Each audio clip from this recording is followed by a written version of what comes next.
रहो, स्वस्थ रहो, यहाँ रहो या गाजियाबाद रहो।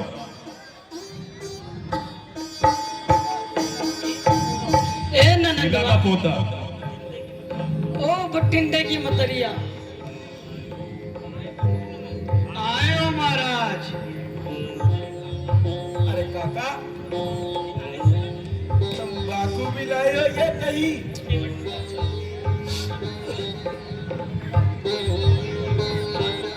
नहीं महाराज, हम तो ससुरीन भूल ही गए। तंबाकू नहीं हमारे पास। भैया कैसे कटेगी रात? तंबाकू ऐसी मोहिनी जिसके लंबे लंबे पात,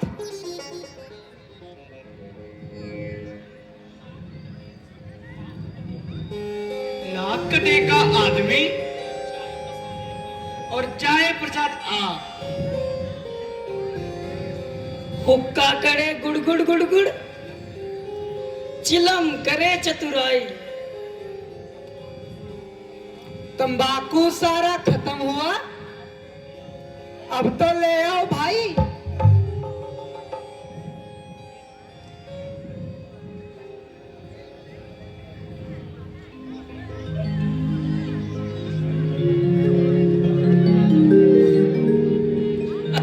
तुमका नहीं मालूम? महाराज दशरथ के लड़का राम सहित अपने भैया लक्ष्मण अथवा अपने मेहरारू के साथ अवतबा। सुनो ना, हम सब उनका आदर करते हैं, उनका बिना पांव धोए अपनी नाव में नहीं चढ़ाएंगे, समझे कि नहीं? समझे महाराज, आपके आज्ञा को हम सब मानते हैं।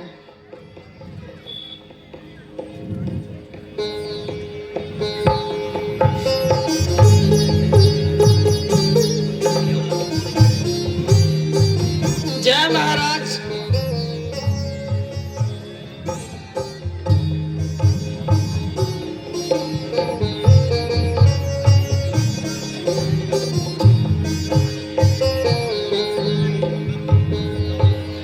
हम सबका परिणाम स्वीकार करें। आयुष्मान कहो केवटराज, परिवार सहित सब कुशल से तो है? प्रभु आपके कृपा से हम सब कुशल से हैं, लेकिन यह वस्त्र में देखकर आज हम सब लोगों के आश्चर्य हो रहा है। मित्रवर, पिताजी ने मुझे इसी भेष में रहने को कहा है। हैं? इस वेश में इसका क्या कारण है महाराज? वो भी मैं आपको बताऊंगा केवटराज।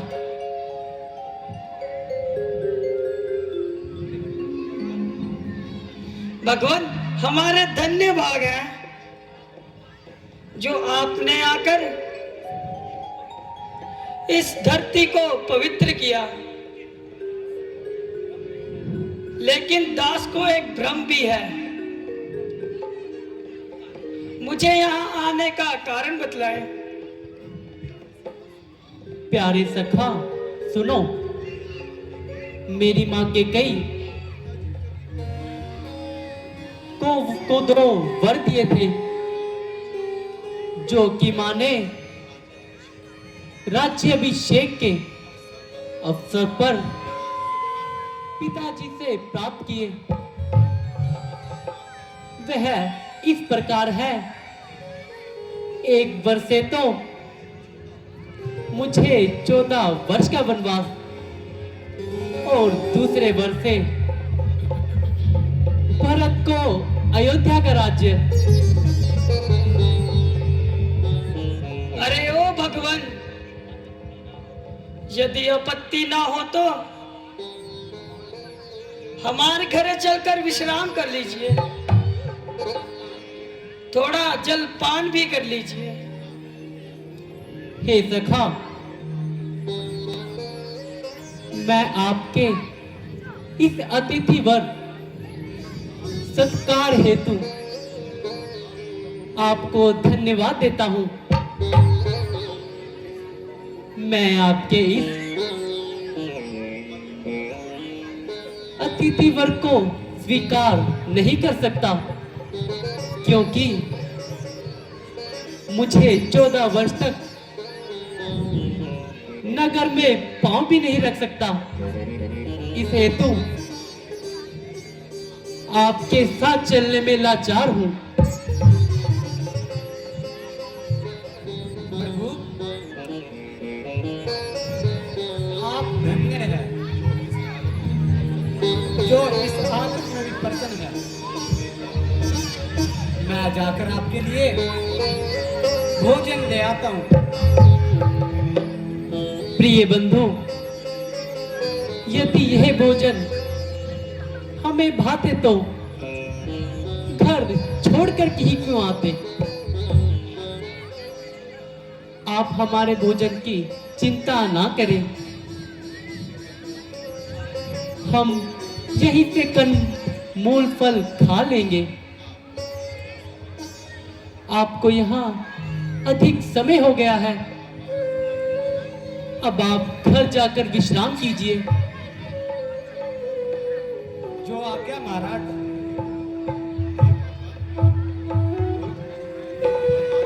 हे केवलराज, महाराज के सुख का ध्यान रखिएगा। यदि कोई चीज की आवश्यकता हो तो उसे उपलब्ध करवाए। हाँ हाँ,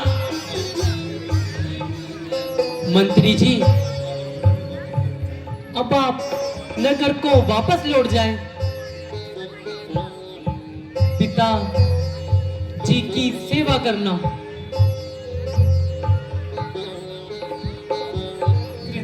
युवराज, एक बात मेरी सुन लीजिए। निसंकोच होकर कहिए। आपने महाराज का कर ही लिया और मेरे साथ मेरे घर चलिए। वह किस प्रकार? आप उनकी आज्ञा अनुसार जंगल में तो आ गए, और 14 वर्ष का समय आप बीच में ही खा गए। यदि 14 वर्ष ना बीते तो क्या हानि। मेरे अपने विचार से आप घर वापस चलिए। नहीं नहीं, मुझे खेद है जो कि आपके मुख से ऐसे शब्द सुने। यदि यह शब्द किसी साधारण व्यक्ति हेतु कहे जाते तो मुझे जरा भी दुख ना होता। आपके इन शब्दों ने तो मेरे हृदय में उथल पुथल सी कर दी है। खैर, मैं आपको कह चुका हूं, अनेकों बार कह चुका हूं, बिना 14 वर्ष समाप्त किए अयोध्या वापस ना जाऊंगा। आप मुझे कोई अफसन सा शब्द बताए।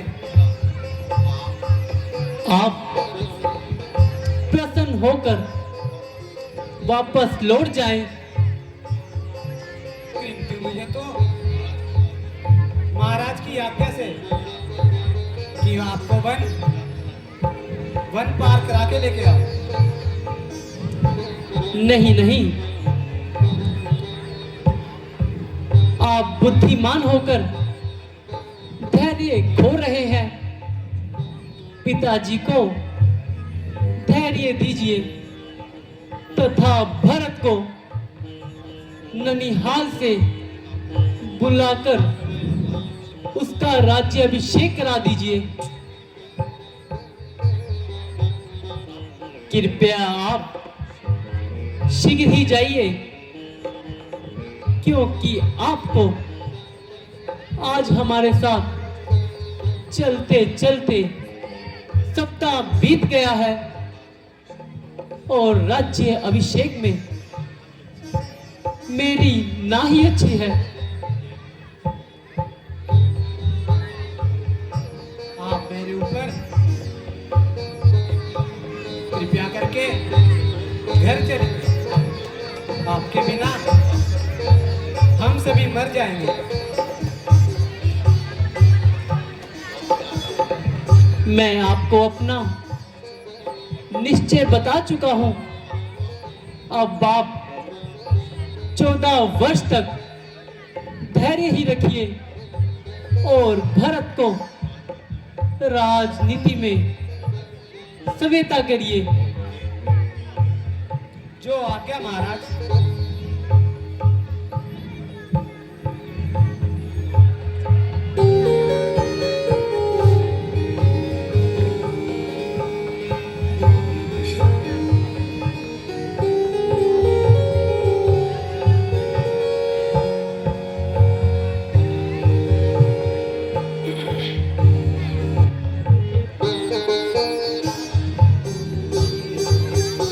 केवटराज, कृपया करके आप भी हमारी सहायता कीजिए। हाँ भगवान, आज्ञा दीजिए, सेवक उपस्थित है। मित्रवर, अब हमें शीघ्र ही गंगा पार करा दीजिए।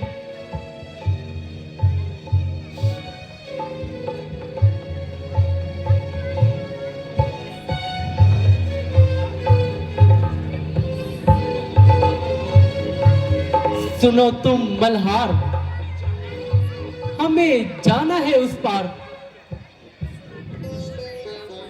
सुनो तुम दशरथ के राजकुमार, करो हम समय भक्त सागर से पार। केवट पार उतार दो, जाना हमें उस पार। उतराई चाहे ले लेना, जो तुम्हें हो मंजूर। नहीं नहीं महाराज, आप तो हमें भव सागर से तारने वाले हैं। आपसे मैं किसी प्रकार की उतराई नहीं लूंगा।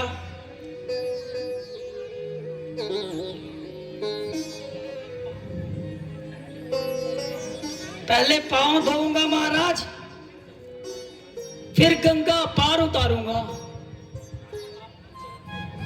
सुना है आपकी चरण कमलों से पत्थर की अहिल्या नारी भी मनुष्य रूप में आ गई थी। ऐसा ना हो जाए कि हमारी नाव भी किसी मनुष्य रूप में परिवर्तित हो जाए। हे निषाद राज, जिस प्रकार आपकी शंका दूर हो सके वही उपाय कीजिए।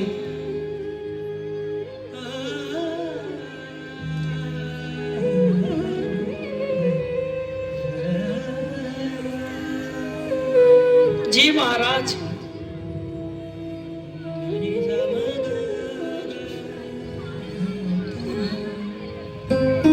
भगवान, हमारी शंका का निवारण हो गया। चलिए अब आप नाव में चढ़िए।